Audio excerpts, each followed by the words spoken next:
Good morning, Woodland. Welcome to our final session of our summer series, Arrested Development. We've been talking these days about faith and how faith develops. In fact, it goes through various stages. It's dynamic, it's not static. This morning, we talk about the final stage of faith development. I've got two good friends in East Texas, Rabbi Neil Katz and Anwar Khalifa, who is the leader of the Islamic community of East Texas. Years ago, they got together and decided that they would do something together as two communities of different faiths. And what they decided upon was building a house for Habitat for Humanity. They got together, they raised the money, they built the house, and when it came time to dedicate the house, they asked me if I would come over and do the dedicatory prayer. After all, they said, this is a Christian organization and it ought to be dedicated by a Christian minister. Well, I was overjoyed to do that, by the way. And afterwards, we were having our picture made together, and I thought to myself, this is the kind of picture that God really does love. When brothers and sisters from different cultures, from different faiths, learn how to get together and think about something greater than themselves. Well, a few months after that experience, I had Neil Katz, Rabbi Katz, to come over to First Baptist Church Tyler and do an evening about Judaism. Now, Neil is not only a wonderful theologian, a great Bible teacher, he is also a very gifted musician, and we had a great evening together.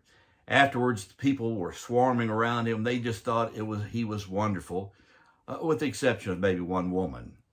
She came up to me and she said, he's a good friend of yours, isn't he? I said, yes, he is. And she said, well, doesn't it bother you about something? And I said, what do you mean? She said, isn't it sad that he's going to hell? And I was taken aback and I responded, well, I am not in the judgment business. What I do know is that Neil Katz is one of the most righteous men I've ever known, a man that I consider a man of God. Well, I don't know a lot about the judgment, but because I'm a Christian and because I'm a follower of Jesus, it is my calling to listen to what Jesus has to say about the final judgment. And here's what he says in Matthew 25, beginning with the verse numbered 31. Now, when the Son of Man comes in his glory and all the angels with him, then he will sit on the throne of his glory. All the nations will be gathered before him, and he will separate people one from another, as a shepherd separates the sheep from the goats. He will put the sheep at his right hand and the goats at his left. And then the king will say to those at his right hand, Come you that are blessed by my Father, inherit the kingdom prepared for you from the foundation of the world. For I was hungry, and you gave me food. I was thirsty, and you gave me something to drink. I was a stranger, and you welcomed me. I was naked, and you gave me clothing. I was sick, and you took care of me. I was in prison, and you visited me. And then the righteous and the unrighteous alike at different times will answer him, Lord, when it was that we saw you hungry and gave you food, or thirsty and gave you something to drink? And when was it that we saw you a stranger and welcomed you, or naked and gave you clothing? And when was it that we saw you sick or in prison and visited you? And the king will answer this way, Truly I tell you, just as you did it to one of these, the least of these, my brothers and sisters, you did it to me. You did it to me. This morning, we're talking about a faith that is inclusive. We need to hear from Simon Peter again. Simon Peter, take it away. Good morning. I have so enjoyed our brief encounters over the past month or so. I must apologize, however, for my much shortened version of Jesus and what he means to me. The radical changes he brought in my life and in so many others is mind-boggling to me and extremely difficult to capsulize in just a few short talks. I think Brother John expressed it well in his gospel take on Jesus when he declared, there are so many other things Jesus did, if they were all written down, each one of them one by one, I can't imagine a world big enough to hold such a library of books. I do need to tell you, as I conclude my brief remarks, about how Jesus has changed me, and I have come to believe that faith is not so much a set of principles to be adhered to. Faith is a relationship of trust that develops and is built upon. I hope these last few vignettes of my relationship with Jesus will illustrate that. As you will recall, the last thing I told you was that on the Sunday morning when Jesus resurrected, I raced to the tomb only to find it empty. Something stirred inside of me, not the indignation of thinking someone has stolen the body, but I just took off running. Running to nowhere in particular, running on sheer adrenaline. It was on that run that I first ran into the risen Jesus, and that encounter was amazing in more ways than one. For starters, he was no longer entombed. But just as startling for me personally was that his greeting to me was not of guilt or grief or shame, all of which would certainly have been justifiable. Rather, Jesus met me with what I can only describe as tender mercy.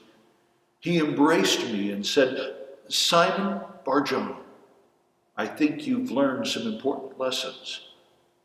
And with that salutation, he took what had happened in the past few days and yoked it up with history, so that past and present could anticipate the future.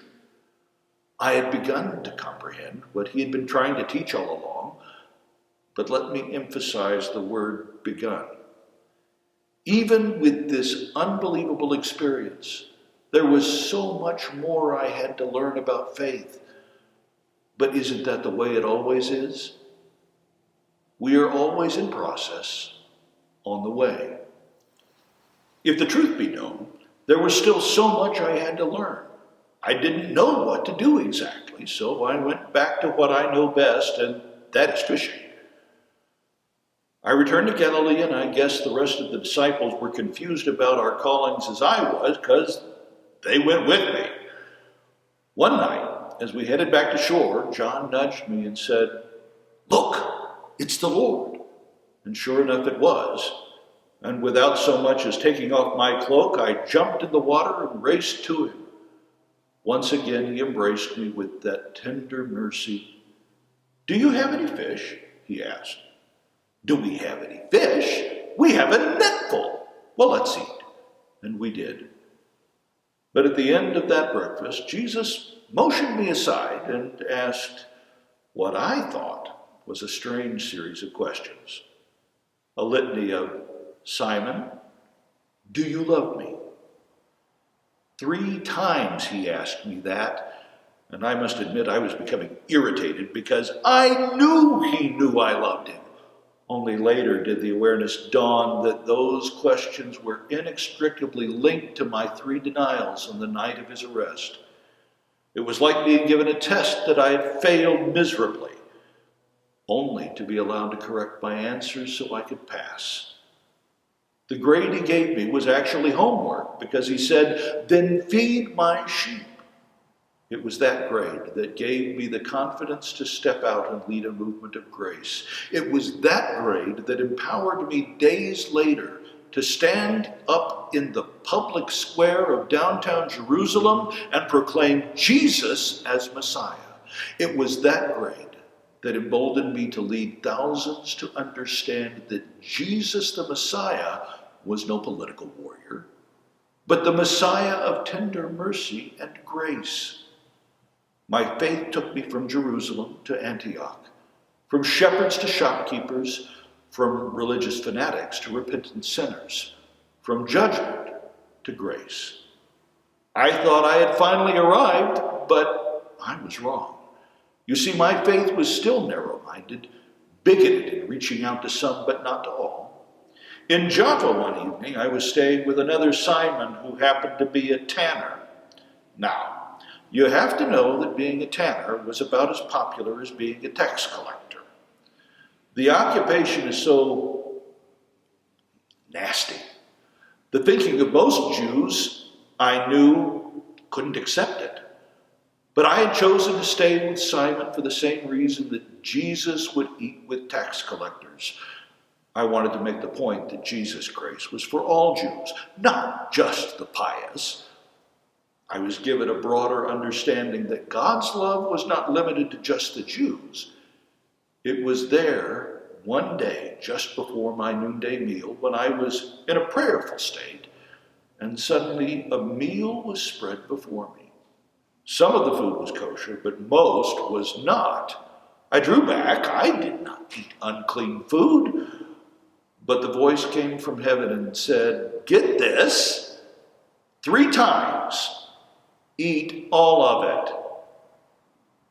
It was in that mystifying moment that I realized God's grace is unlimited, and God's kingdom is not simply a Jewish affair. It's what my friend John understood when later he wrote, "God so loved the world." To understand that, to experience that, to live that is the essence of grace. It is perhaps the lesson in life's faith journey that can only take place if we're willing to let go of our assumptions, if we're willing to admit that there's more going on than we can ever fully comprehend, if we're willing to embrace the beautiful mystery of God's love. And so the journey of faith continues, and what a journey it is. Brave journey, pilgrims. Thank you, Simon Peter. And thank you, teachers, for leading these discussions. I'm really interested in what you're going to be talking about this morning, and that is, how do we expand our faith, be a faith like God's? Happy discussion.